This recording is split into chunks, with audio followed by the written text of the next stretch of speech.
Assalamualaikum warahmatullahi wabarakatuh. Kami dari Kumpulan 4 akan menghuraikan isu semasa melalui perspektif perbandingan falsafah sebagai asas bagi menjalinkan dialog antara budaya. Bab 6. Epistemologi. Kami akan membincangkan apa itu epistemologi, isu semasa berkaitan epistemologi, kesan dan juga langkah-langkah penyelesaiannya. Apa itu epistemologi? Epistemologi berasal dari bahasa Yunani iaitu episteme dan logo. Episteme membawa maksud pengetahuan dan ilmu, manakala logo membawa maksud fikiran, kajian atau teori.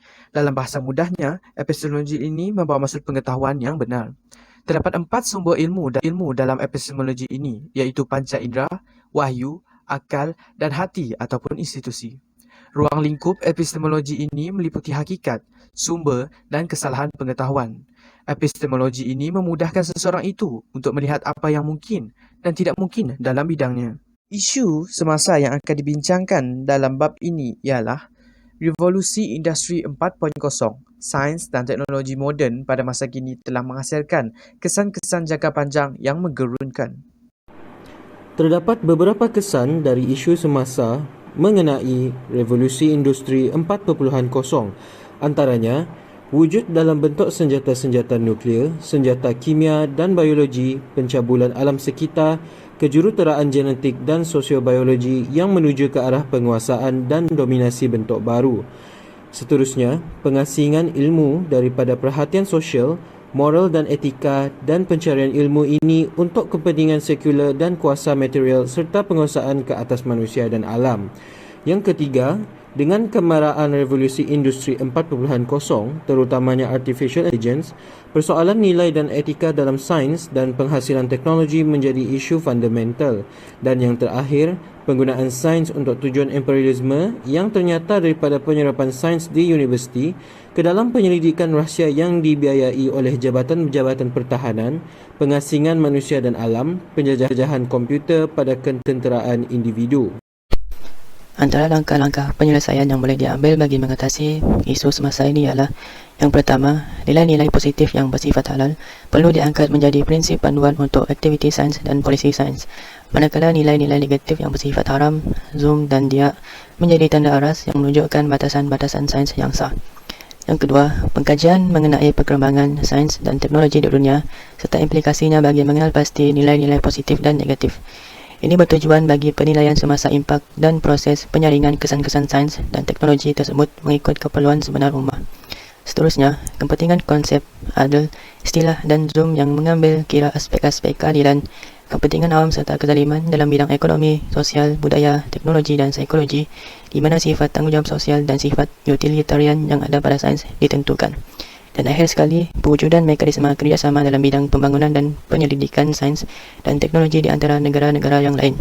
Hubungan kerjasama boleh bersifat perkongsian kepakaran dan teknologi, termasuk perkongsian sumber dan dana dalam pembangunan sains dan teknologi yang dikenal pasti. Seterusnya ialah bab ke-7, iaitu ideologi. Kami akan membincangkan relativism, modernism dan pasca-modernism dalam revolusi perindustrian keempat. Relativism difahamkan sebagai satu kepercayaan di mana kebenaran dan nilai kemanusiaan tidak mempunyai sumber yang mutlak dan hanya sah mengikut individu atau kebudayaan tertentu. Dalam revolusi perindustrian keempat, otomasi dan kebergantungan pada teknologi mampu melahirkan sifat relativism dalam kalangan manusia, dan ini mampu mengubah perspektif manusia terhadap realiti kehidupan serta hubungan manusia dengan Tuhan, alam dan sesama manusia. Otomasi dan teknologi AI dikatakan mampu mengubah cara kehidupan, terutamanya dari segi pekerjaan. Dengan wujudnya otomasi dan teknologi AI, lahirlah 4 ideologi yang menjelaskan kehidupan manusia bersama teknologi ini. Ideologi tersebut ialah pemanfaatan teknologi ini untuk menyelesaikan masalah dalam kehidupan seperti menyembuhkan semua penyakit, termasuklah kematian, menjadikannya alat untuk memperbaiki dan menambahbaikkan keupayaan diri, hidup dalam ketakutan kerana keupayaan otomasi dan AI akan melampaui keupayaan manusia sendiri, atau kehidupan akan kekal sama seperti biasa kerana AI tidak akan dapat menjadi seperti manusia sepenuhnya, apatah lagi lebih baik dari manusia.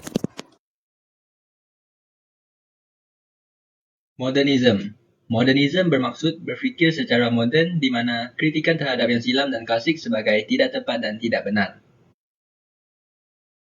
Modernism dan pembangunan seni bina moden. Seni bina moden telah menguasai gaya seni bina untuk kebanyakan bangunan perindustrian dan institusi bagi memudahkan proses pembinaan serta mempunyai kos yang lebih rendah dalam skala yang besar berbanding gaya seni bina tradisional. Revolusi modernisme bermula dengan penggunaan besi dan konkrit untuk membina struktur yang lebih kuat. Gaya seni bina modernisme memfokuskan kepada logik di mana reka bentuk moden biasanya menghapuskan kebisingan visual dan menampilkan semula ruangan yang mempunyai fungsi teras mereka tersendiri. Pasca modernisme merupakan fahaman baru yang bersifat anti-agama atau anti-Tuhan yang merupakan lanjutan daripada fahaman modernisme. Pasca modernisme dan impak globalisasi terhadap sosial masyarakat. Fahaman pasca modernisme ini disebarkan melalui kaedah teknologi dan media untuk melahirkan fahaman pasca modernisme dalam diri individu.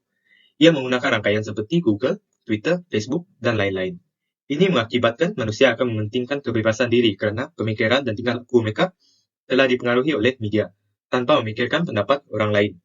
Dengan adanya teknologi dan media massa, timbulnya cabaran berpunca daripada fahaman pasca modernisme ini pada masa kini seperti gerakan feminisme kerana bercanggah dengan kedudukan wanita dalam ajaran agama Islam, serta kerapuhan institusi keluarga yang memberikan salah faham tentang perkataan dunia tanpa sempadan dalam kemajuan teknologi kerana ia akan menyebabkan tiadanya batasan agama atau akhlak dalam tingkah laku seseorang. Assalamualaikum kepada Ustaz Osman. Hari ini saya Muhammad Muaz akan membentangkan dekolonisasi bagi kumpulan 4. Come on. Istilah dekolonisasi. Dekolonisasi berasal dari perkataan kolonial. Kolonial diistilahkan sebagai taklukan satu kuasa besar kepada satu kuasa kecil. Kolonisasi pula adalah proses berlakunya penaklukan tersebut. Sebagai contoh, kuasa barat berjaya menakluki tanah Melayu pada satu masa dahulu di mana kita terpengaruh dari segi sistem pemerintahan dan pendidikan. Dekolonisasi pula proses membebaskan diri dari elemen-elemen kolonisasi. Sebagai contoh, pejuang tanah air berusaha memerdekakan tanah Melayu dari pengaruh kuasa barat. Isu semasa berkaitan dekolonisasi. Penjajahan Israel terhadap Palestin merebut banyak nyawa dan memusnahkan harta benda awam dan alam sekitar. Proses dekolonisasi ialah salah satu cara untuk menghentikan tindakan itu dan juga dapat mengelakkan rakyat yang tidak bersalah daripada kehilangan nyawa dan kemusnahan harta benda mereka. Seterusnya adalah kesan dekolonisasi. Dekolonisasi bukan hanya mewakili kebebasan dan kekuasaan nasional, tetapi juga mendorong neokolonialisme dan keterbelakangan. Negara-negara yang mencapai kemerdekaan, mereka tidak akan menemui sistem ekonomi sesuai. Kekurangan pembangunan yang merangkumi ketiadaan struktur sosial pentadbiran yang stabil yang menjadi sebab pertumbuhan penduduk yang tinggi dan menyebabkan peningkatan kelaparan. Konteks ini juga menimbulkan kekurangan struktur dan cara teknikal kerana tidak ada pengeluaran tempatan yang menyiratkan bahawa sumber-sumber penting mesti diimport. Sebaliknya, negara-negara ini cenderung untuk tidak menyeimbangkan sistem sosial dengan nasionalisasi industri dan secara beransur-ansur menghilangkan modal. Cara penyelesaian bagi masalah ini adalah Israel perlu memberhentikan pengepungan Gaza dengan memberi peluang kepada Gaza untuk memerintah dan mempunyai kuasa penuh seperti negara berdaulat lain terhadap wilayahnya.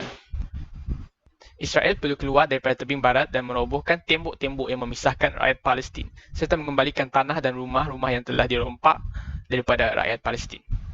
Israel juga perlu memberi kuasa kepada rakyat Palestin di tebing barat untuk memerintah sendiri di tebing barat sama seperti di Gaza. Israel tidak boleh menyekat dan melarang rakyat Palestin untuk kembali ke tanah air mereka. Israel juga perlu memberhentikan pemerintahan apartheid terhadap rakyat Palestin tanpa mengira agama. Israel perlu bertanggungjawab di atas kekejaman dan penindasan terhadap rakyat Palestin.